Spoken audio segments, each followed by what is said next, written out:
You know, for travel, I really rarely use my cover. But if you're familiar with my channel, you might wonder, Tyler, where have all your videos been? Well, the thing is, it has literally been raining all fall here in Texas. We've had drastic floods, crazy amounts of rain, and so like literally everywhere I go, I have to lug this thing around. Ugh, I hate a wet boat though.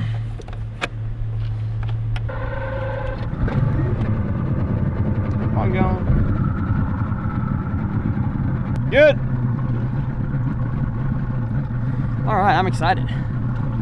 Get this fall bite started. Now today is a special day, not only because I get to go fishing on a beautiful day out here in the fall time in Central Texas, but I'm also taking out two new buddies of mine, Coy and his son Toby, and they actually won kind of a guide trip with me out here on Lake Fayette. And so they as a family have kind of been involved in a Christian camp called, I think it's Camp Koye or Choye in Central Texas, an awesome Christian camp.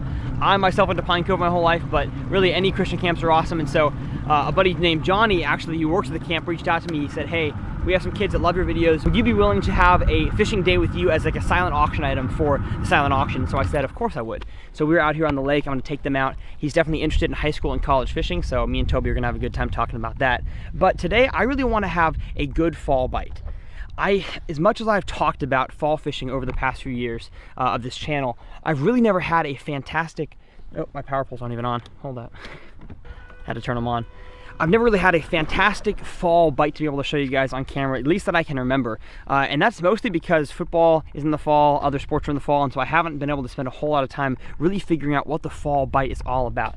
But that's kind of what this whole fall series is going to be. I don't exactly know what I'm going to call this series, probably Discovering the Fall or whatever it is, but I'm hopefully going to show you guys the things that I learn on Central Texas lakes in the fall and how you guys can catch more bass as well.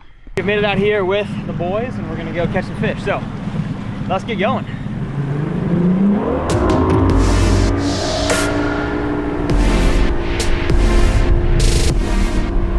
I'm on the power pole down right here. Oh, got him.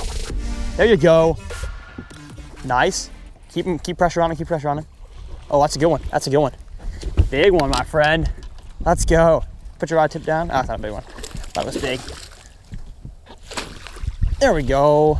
First fish of the day on the chatterbait. When he jumped, I thought it was much bigger than that. Oh, he looked like a 4. Is he fat though? Yeah, he's fat. Heck yeah. Boom. First fish of the day. We'll take it. We'll get a picture. Good stuff. I was just about to power pole and fish this area, so we will do that. So one thing that I wanted to explain right off the bat about this video, especially about fall fishing, is that you want to find transition areas where fish are either coming from the main lake to feed shallow or shallow to go back out deep for the winter. And we fished a whole area with trees and reeds back here with no fish, and I knew as soon as this pocket opened up to this area that kind of, you can tell a creek channel comes in here, swings this way, and then swings that way, the fish are most likely going to be stacked in this area and that as well. And Toby got his first bite right there. Nice 2-pounder on the chatterbait. So I'm going to pull the spinnerbait out. You guys know my favorite lure of all time. And go to town here for a few minutes. Got him. He must be really small. Yeah. Because I set the hook and he went, no. Got him though on the old power worm. This color right here is a Fayette special. I've never been skunked throwing this color out here. Boom, first fish of the day for me, right off the stump on the shaky head. Thank you, my friend. Oh gosh, dang it. Zebra mussels. Good stuff. Broke me off. So a little bit of a mid-morning update for you folks watching. We have kind of worked our way all around the lake, went to the dam, tried some areas out in the wind and waves out there. Then we went to the discharge, tried some of the same offshore type stuff out there. And then came up and tried even more stuff up in some shallow, hopefully grassy areas, but most of the grass in this lake is dead right now. Don't exactly know why. I don't think it was the cold front we just had. I think it's just the water temperature over the summer probably killed most of it. And so now we were back to the same thing, fishing the reeds shallow in the grass, in the wood, a little bit deeper. Basically just going back to what works. We've tried everything that I can think of besides the offshore game, but because of another front coming in, we have about a 10 to 15 mile an hour north wind. And I don't feel like sitting out there throwing a football jig today. So we're back up here shallow. I'm just throwing a shaky head, Is it the smartest move around wood? No. But it got me a bite earlier, and I think with all this pressure, there's about 20 boats at the ramp. I need to drop down my line size a little bit to get some bites.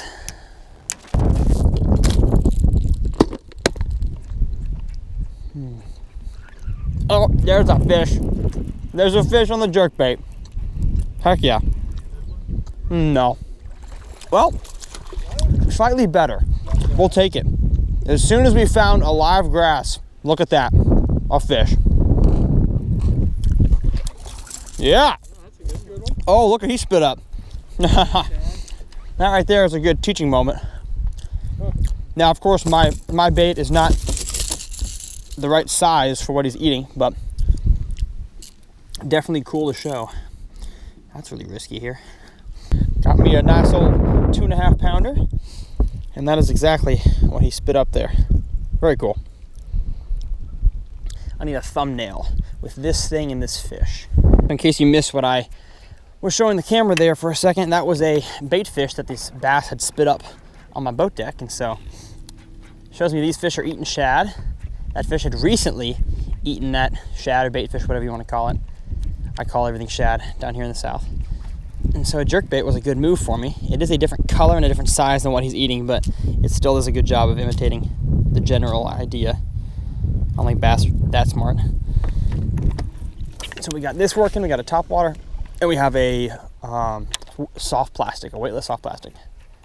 3 ways, hopefully, to find where the bass are located in these little grass flats. The morning started off really, really quick. I was very excited. Pardon me? Yeah. Gone, so it's... Come on, fish. Come on with it. Eat this thing. Eat it, eat it, eat it.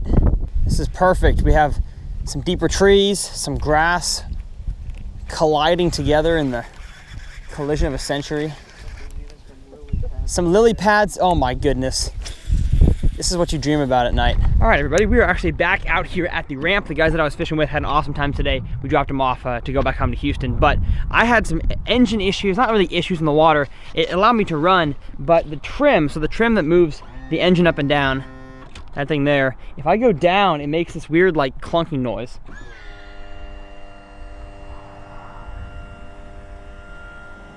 All right, well, it didn't that time. Of course, when I show you guys on camera, the engine works perfectly fine. There's a little bit of it. It does seem to have fixed itself a little bit though, but I'm gonna call my dad and try to make the noise again. So we could not figure out what the issue was. I'm gonna actually put the boat on the trailer and bring it up on land. Hopefully FaceTime my dad, he can help me out with the issue. Basically, it's like a grinding or a resistance of the engine when it trims down. It makes this high-pitched squeak noise or this weird like grinding noise. So I don't exactly know what's going on. Engines are always, really boats in general are a crazy thing. You never know what's gonna break with them, what's gonna be flawless and what's going to fail on a tournament day or just a regular fun fishing day. So I thought it'd be a good time to end the video right here. Welcome back to the car. Thank you guys so much for watching this video. I hope that you learned something. I love to, even on days that I don't do the best fishing wise, I love to teach you guys what I know and what I learned throughout that day. And today I learned that the fall is still rough. I still don't exactly know what I'm doing when it comes to fall fishing, but I'm learning. It's a hard season, not only because, like I said, other things going on in my mind and in my brain, but these fish are just weird. I think all the cold fronts we have, all the flooding, puts these fish in a weird mood. But if you guys want to check out any of the gear that I use, whether it's AFCO clothes, TH Marine products, the Lew's rods and reels, I use an awesome spinning rod every single time I go on the water. You know, all the stuff that I use, I truly believe in, and I hope that you guys would love this stuff as well. And we'll see you guys in the next episode of Tyler's Drill Fishing.